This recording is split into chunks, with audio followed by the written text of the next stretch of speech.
한번 좀 걸리면 너무 좋겠고 네. 뭐 그런 마음으로 들어가는 거예요. 되면, 예, 실제로 경매는 그런 마음으로 절대 들어가시면 안 됩니다.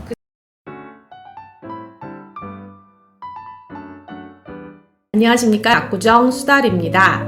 최근에 배경빌딩 도산대로 라인에 청담 사거리 쪽에 페라리 건물이 있는 그 빌딩 경매건에 대해서 굉장히 관심들이 많으셨어요. 배경빌딩 그 후에 어떻게 됐나 궁금해 하실 것 같아서 제작해봤습니다. 청담동 배경빌딩 국장님 모시고 분위기와 몇 분이 응찰하셨는지 낙찰가액은 얼마인지 여쭤보도록 하겠습니다. 국장님 안녕하세요. 네, 안녕하세요. 반갑습니다. 네, 청담동 배경빌딩 네, 예. 그 낙찰됐다는 소식을 들었습니다. 아, 예, 예. 몇 분 정도 응찰하셨나요? 이번에 총 4사람이 입찰을 했습니다. 지난번에는 그 공유자 중에 한 사람이 단독 입찰을 했었는데 이번에는 4분이나 네. 그만큼 또 관심이 많았었죠, 이번에는. 예, 그렇죠. 또 들어오려 하다가 고민하고 포기한 분들도 많이 계신 걸로 알고 있고 네. 실제로 제가 컨설팅 해드린 분들 중에서도 들어올까 말까 고민을 하시다가 포기하신 분들도 한 두세 분 계십니다. 그렇군요. 예. 어느 정도의 낙찰이 됐나요? 이번에는 그 일신 글로벌 홀딩스라고 자동차 부품 회사입니다. 네. 그 회사에서 1250억을 썼어요. 1250억이요? 예, 1250억이면 지난번 1517억보다는 상당히 낮은 금액이죠. 약 270억 정도 낮은 금액으로 이렇게 해서 굉장히 입찰을 잘 낙찰을 받아가셨네요. 예, 금액이 상당히 좀 깔끔하게 좋은 금액은 그 금액이 2등하고 대비해서 2등은 근데 1095억을 썼어요. 1095억. 3등은 1002억을 쓰고 예. 4등은 최저가 976억 5천만 원에서 살짝 올려서 977억을 썼고 네, 그렇군요. 예, 근데 2등하고 차이가 한 150억 정도 차이가 나긴 하지만 제대로 잘 받았다. 예, 이렇게 저희는 판단하고 있습니다. 아니, 그 경매 받을 때 가격은 그냥 이렇게 느낌으로 보면 되는 건가요? 아니요, 그렇지 않습니다. 철저하게 평당가를 계산을 해요. 그 다음에 연면적, 건축 단가, 평당가로 또 계산을 합니다. 이중으로 철저하게 계산하고 난 다음에 지금 현재 형성된 시세와 이 경매 시장하는 시작가와 두 개를 이제 검토를 하는 거죠. 분석을 해놓고 토지, 건물 평당가를 계산을 하고 그리고 난 다음에 그 토지 단가, 건물 단가를 제외하고 금액을 가지고 마지막으로 조율을 합니다. 그렇게 구체적으로 가격을 정하시는군요. 지난번에는 그 공유자분 중에서 한 분은 네. 왜 이렇게 많이 쓰신 거예요? 원래 가격보다 거의 500억을 더 쓰신 건데 예, 궁금한데요? 그분이 976억짜리를 1517억을 썼을 때 왜 썼을까 생각해보면 바로 작년 말 12월 28일 날에 그 청담대로변 영동대교로 넘어가는 바로 마지막 거기에 건물 하나 세신 빌딩 그거를 12월 28일 날에 거래가 됐어요. 1667억에 거래가 됐는데 건물 사이즈가 이 배경빌딩하고 거의 유사합니다. 16층에 이거는 15층인데 16층에 지하 5층 얘는 지하 2층 어쨌든 건물 덩어리는 비슷합니다. 지하를 빼면 근데 이게 평당 5억 3,500만 원에 거래가 됐어요. 땅값 기준으로 5억 3,500만 원. 그러니까 5억 3,500이니까 이 배경빌딩 그 소유자 입장에서는 우리 건물이나 저 건물이나 오히려 우리 건물이 좋다고 생각을 하기 때문에 그렇죠, 위치상으로. 예, 그렇죠. 저쪽에서 5억 3,500에 거래가 이미 됐으니까 최근에 네. 그럼 1월 31일 날 내가 입찰을 들어갔는데 누군가가 저 금액을 쓸 수도 있지 않을까 저 가까운 금액을 그러니까 방어 차원에서 자기가 5억 3,700만 원을 쓴 거죠 평당가. 그게 1,517억입니다. 그래서 1,517억이 예. 나온 거군요. 왜냐면 저쪽에서 최근에 한 달 전에 팔렸으니까 5억 3,500만 원에. 그리고 이분은 공유자기 때문에 그 금액 낙찰받은 금액에서 다시 돌려받으시는 개념이에요. 예, 그게 있습니다. 왜냐하면 그 감정가가 1,000억이라고 하면 1,517억이니까 500억을 올렸다 쳐봐요. 네. 500억을 올리면 이 사람이 지분이 5분의 1이에요. 네. 그러니까 20% 정도는 있으니까 네. 어차피 그 최저가에서 500억을 올렸었는데 그 중에 100억은 내가 돌려받으니까 네. 실제로는 400억을 올려 쓴 거와 마찬가지라고요. 어떤 상황이냐? 이게 나는 실제로 쓴 금액이 1,417억을 쓴 거와 마찬가지입니다. 100억은 돌려받으니까. 네. 저쪽 최근에 팔린 근처 물건 같은 사람이 들어올 걸 방어 차원에서 네. 1,500개를 넘기고 나는 1,400억을 쓰고 들어갔을 거라고 판단됩니다. 금액을 얼마나 더 썼느냐의 문제는 기준 가격 976억을 기준으로 해서 올려 쓴 금액까지 계산해야 됩니다. 아. 그럼 이게 550억 정도를 올려 썼으니까 여기서 지분이 5분의 1, 20% 정도에 해당한다고 가정하면 네. 그러니까 110억을 가져오는 거죠. 아. 그러니까 110억만큼은 어차피 나한테 돌아오는 거 상대방 그 5분의 4 금액만을 올린 거니까 실제로 440억을 올린 거죠. 한마디로 주변의 최근 실거래가를 대비해서 예, 예. 그것보다 입지가 뛰어나기 때문에 그쪽 평당가인 5억 3천보다 더 비싸게 5억 7천? 예, 그렇죠. 그렇게 하면 방어가 충분히 될 거라고 생각한 거죠. 그렇게 계산이 또. 예, 물건을 가져오면서 방어를 해야지. 그냥 근데 안타깝게 한 분만. 예, 그러니까 그래서 이제 단독으로 입찰을 하니까 거기서 아마 제 생각에 멘붕이 온 것 같아요. 이번 결과처럼 1,250억도 있고 뭐 1,095억 거의 1,100억도 있고 이렇게 누군가가 따라 들어왔으면 아마 대금 납부를 했을 것 같아요. 이렇게 완벽한 입지에 이렇게 좋은 건물인데 예. 생각 밖으로 방어까지 생각했는데 결과적으로는 아무 예, 입지가 않고? 아무도 안 따라와. 왜 그러면 안 따라왔냐? 물건이 안 좋아서 그건 아니고. 네. 보통 회사에서 들어가면 14일, 뭐 20일 이 기간은 검토해서 회사 이사회도 거치고 뭐 절차를 거쳐야 되는 게 시간이 너무 촉박해요. 회사 입장에서는 시간이 너무 촉박하니까 복이라는 회사들이 좀 제법 있을 것으로 생각됩니다. 또 한 번 유찰되고 나면 봤던 물건이니까 뭐 회사 절차를 빠르게 진행할 수도 있고 고민할 시간이 훨씬 더 많이 늘어나는 상황이 이제 되어버리니까 충분히 입찰 들어갈 사람들은 참여할 수 있죠. 이번에는 가격들이 1,517억부터 지금 한 4개의 가격이 나왔잖아요. 네. 어떻게 이렇게 가격을 쓰게 됐는지가 궁금하거든요.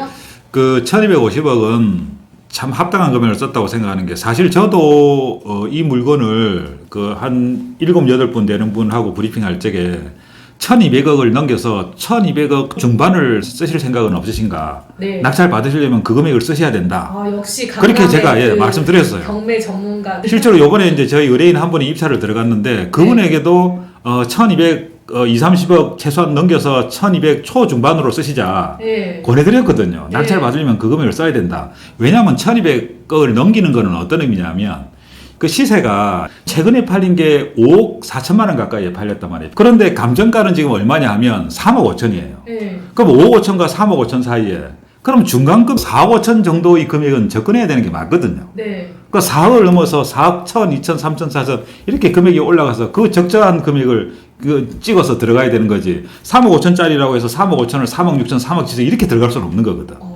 실제 거래된 게 5억 5천에 거래된 게 있으니까. 그쵸. 그럼 나는 중간 최소한 4억 5천 정도로 찍고 가야 되잖아요. 그 4억 5천이 정확하게 1,250억입니다.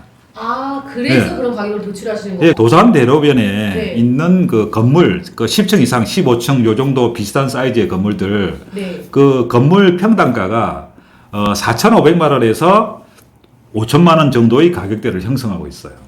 연면적 평당? 예, 그렇죠. 건물 면적, 연면적당 평당가를 계산하면 4,500에서 5천만 원 정도로 형성하고 있는데 이 1,250억 이 금액은 뭐냐면 정확하게 4,570만 원입니다. 그럼 그러니까 최저가에서 조금 넘는 그저 최저가 가격이네요. 예, 그렇죠. 그 정도로 쓰고 들어가야 되는 건가? 이거는 어떤 느낌이냐? 물건을 사는데 물건은 없고, 네. 그런데 경매로서 경매 물건이라 생각하지 않고 그냥 매물이라고 생각하고 예. 매물의 가장 낮은 금액을 쓴 거예요. 그쵸. 이것까지 감안해서 20억, 30억, 뭐 중반까지 이렇게 한번 고민해서 들어가 보자 이렇게 권해드렸거든요. 근데 그렇게까지는 좀 부담스러워 하셨던 것 같아요. 예. 네. 그렇군요. 어떻게 보면 전문가의 감을 어느 정도는 믿고 따라주는 부분도 필요할 것 같네요. 예, 예. 네 번째 가격은 어떻게 해서 나온 거예요? 네. 977억은 그냥 이겁니다. 지난번에 그 낙찰자 외에는 들어온 사람이 소유자 외에는 없으니까 소유자 외 이번에도 사람들이 아무도 안 들어오지 않을까. 한국경제신문에도 뭐 유찰 가능성이 엄청 높다 뭐 이런 식으로 기사도 있었고 사람이 아무도 안 들어온다고 가정하고 정말 1,000원을 갈아치고 쓰신 가격이네요. 예, 그죠. 완전 천원이죠. 한번 좀 걸리면 너무 좋겠고. 네. 뭐 그런 마음으로 들어가는 거예요. 대면, 실제로 경매는 그런 마음으로 절대 들어가시면 안 됩니다. 실제로 입찰에 들어가는 사람은 그런 마음으로 들어가서는 안 돼요. 왜냐하면 좋은 물건이라고 생각하면 낙찰을 받는다는 마음으로 들어가셔야지. 그쵸. 들러리를 새로 들어간 게 아니라 낙찰을 목표로 들어가신 거기 때문에 어떻게 해서든지 꼭 받을 수 있도록 잘 이해가 됐습니다. 왜 그 가격을 썼는지 상황에 대한 파악 그런 고민에 의해서 힘들게 나온 가격이라는 걸 충분히 이해를 했고요. 예, 금액은 그냥 쓰는 법이 없습니다. 결국에는 지금 낙찰가가 평당 평당 4억 4천만 원입니다. 아, 그렇군요. 네, 축하드리고. 마지막으로 한마디만 말씀드리겠습니다. 네. 경매 입찰은 네. 입찰가를 얼마나 쓸 것인가 하는 것은 그래도 전문가의 의견을 충분히 들으시고 그거를 고려해서 입찰을 하시는 게 낙찰 가능성이 가장 높습니다. 금액을 거의 정확하게 워낙 많이 하다 보면 이거는 어느 정도 써야 되겠다 하는 게 적정선이 나오거든요. 그게 참 중요해요. 그게 낙찰을 받느냐 못 받느냐, 이 좋은 건을 낙찰 받느냐 못 받느냐 기로에 서 있는데 낙찰 받아 오는 것이 중요하지. 맞는 말씀이신 것 같고요. 자, 그럼 정리해보자면은 청담동 배경빌딩 감정평가액은 976억이었고 도산대로, 그것도 청담 사거리에 위치하고 있는 굉장히 보석 같은 이 빌딩이 일신 글로벌 홀딩스의 품으로 평당 4억대로 낙찰되었다고 합니다. 사실은 이렇게 좋은 매물들 계속 나와주면 좋겠지만 잘 안 나오거든요. 그래서 보통은 고액이라도 강남권에 있는 건물을 매수하겠다라고 하시는 분들이 많으신데 강남권에 있는 건물을 매수하시는 이유는 수익률 때문에 들어가시는 게 아니죠. 지가 상승을 감안하고 고액이어도 매수를 하시고요. 최근에 신사역 8번 출구 근처에 있는 건물이 500억대에 매각이 되었다고 하네요. 속속 건물 체결 소식도 계속해서 들려오고 있습니다. 자, 그러면은 국장님, 혹시 좀 소액으로 수익률 괜찮으면서 서울에서 찾을 수 있는 물건 소개 한번 부탁드리도록 하겠습니다. 예, 이 물건은 강남급 물건은 아닌데, 네. 물건이 상당히 괜찮은 물건이라서 네. 제가 한번 소개를 해드리겠습니다. 강동구 암사동에 있는, 이게 암사역에서 도보로 한 4분 정도 걸리고, 네. 그 동네 안에서는 완전 메인도로 사거리 코너예요. 8m 코너 땅인데, 근데 실제로 가보면 거의 10m, 10m 혹은 12m, 12m 도로의 코너인 것처럼 그렇게 엄청나게 그 앞에 확보돼 넓은 사거리입니다. 가시성이 워낙 좋아요. 땅의 위치가 상당히 좋고 코너 땅인데다가 지금 신축이 되어서 준공 신청이 들어간 상태입니다. 임대를 보증금 1억에 월 800만 원 그리고 뭐 관리비 40만 원 이렇게 지금 논의 중에 있어요. 네. 그렇게 계약하기 전에 혹시라도 나는 새 건물을 자그마한 꼬마 빌딩을 통으로 우리 사옥으로 쓰든지 내 필요 목적에서 쓰겠다. 매매를 혹시 전체를 다 필요한 사람도 있을 수 있고 이게 별일이 없으면 임대를 서로 계약을 할 것으로 예상이 되니까 그럼 그걸 가정해서 월 800만 원짜리 그러니까 수익률로 치면 한 3% 초중반까지는 나옵니다. 굉장히 높은. 예, 그렇죠. 3%대는 나오니까 네. 이런 신축 그 건물을 네. 매입하고 싶어 하시는 분도 있을 수 있으니까 네. 바로 이제 걸어서 한 1, 2분 거리에 주민센터가 있어요. 아. 주민센터 옆에 파출소도 있다고. 네. 그러면 우리가 주민센터 있고 파출소 있는 그런 그 도로라고 생각하면 그 동네에서 사람들이 가장 그 많이 다니는 메인 도로잖아요. 그리고 암사역 지하철을 타기 위해서 저 뒤에 동네가 암사역 뒷동네가 엄청 깊어요. 네. 다 그쪽 길로 해서 이렇게 내려가는 사람. 아침 출퇴근 시간에 지나가는 사람이 엄청나게 많은 것으로 파악되고 있습니다. 그러면은 매매가가 매매가가 이제 29억 5천만 원입니다. 29억. 요새 꼬마 빌딩이 모두가 선호하는 부동산 형태이기도 하지 않습니까? 네. 위치도 좋고 금액도 상대적으로 29억 5천이 약간의 협의는 가능할 것으로. 수익률도 괜찮고. 예. 대출을 은행을 통해서 알아본 바에 의하면 대출이 가장 많이 잘 나오는 부동산 형태가 위치가 좋은 네. 신축 근생입니다. KBC역에 있는 아파트 제외하고 네. 아파트를 제외한 상태에서는 위치가 좋고 입지가 좋고 입지 좋은. 예, 그리고 신축 건물. 그죠? 신축 건물에 근생. 예, 근생 그리고 임대가 제대로 되어 있는. 그러면 은행에서는 대출을 일으키기 위해서 그 대출 그 채무자의 뭐 소득이나 기타 뭐 신용 뭐 대출 여부, 대출 금액 여부를 따지긴 하겠지만 최대치로 아마 대출을 해주려고 할 가능성이 높습니다. 국장님 그 후에 이렇게 좋은 경매 물건 나오면은 꼭 소개 부탁드리도록 하겠습니다. 예, 알겠습니다. 이렇게 좋은 물건이 나오면 말씀을 드리도록 하겠습니다. 네, 감사합니다, 국장님. 네, 감사합니다.